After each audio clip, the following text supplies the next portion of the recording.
Мәселен, бір екі ракат намаз оқсақ, сол екі ракаттың дым болмаса бір ракатын Алланы көріп тұрғандай деп біз сезіне аламыз ба? Ол оңай нәрсе емес. Ешкім Алланы көрген жоқ. Біз есім сипаттарыменен ғана Алланы танимыз. Алланы әлемге назар салып, жаратылыстарға қарап Алланы танимыз. Біз Алланы көріп тұрғандай құлшылық қылмауымыз мүмкін. Егер бір минуттың болмаса, егер ондай құлшылық қылу мүмкін де емес, солай емес пе? Бірақ дым болмаса, ихсанның төменгі дәрежесі Алланы бізді көріп тұр деп құлшылық жасауымыз керек екен. Алла бізді көріп тұр деп амал жасауымыз керек екен. Міне ихсанның ең төменгі дәрежесі, ең жоғары дәрежесі Алланы көріп тұрғандай.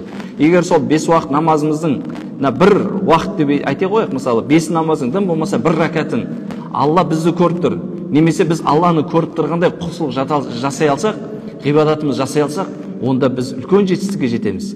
Біз намаздың да қандай да біз ләззатын, шынайы ләззатын біз не қыламыз, сезіне аламыз, шынайы ықыласпен оқи аламыз.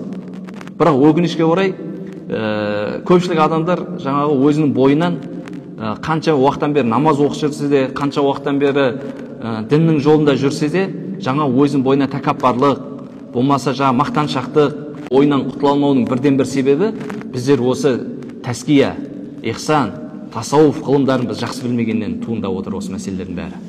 Біздердің әрбір амалымыз негізінде жүрекке байланысты ғой, жүрекке байланысты. Мына пайғамбарымыз саллаллаху алейхи вассаламның бір хадисі бар.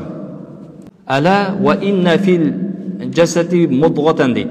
Ва иза салахат салахал жасаду куллуху, ва иза фасадат фасадул жасаду куллуху, әла ва хия қалып деп айтады. Яғни адамның денесінде бір кесек ет бар дейді.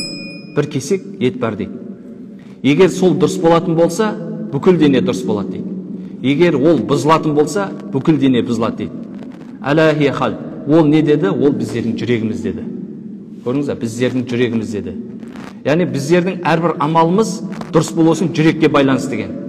Жүрек адамның ағзасындағы өте маңызды нәрсе екен, жүрек. Адамды қасиетке, бүкіл жаратылыстан абзал болуына бірден бір септігін тигізетін ол жүрек екен.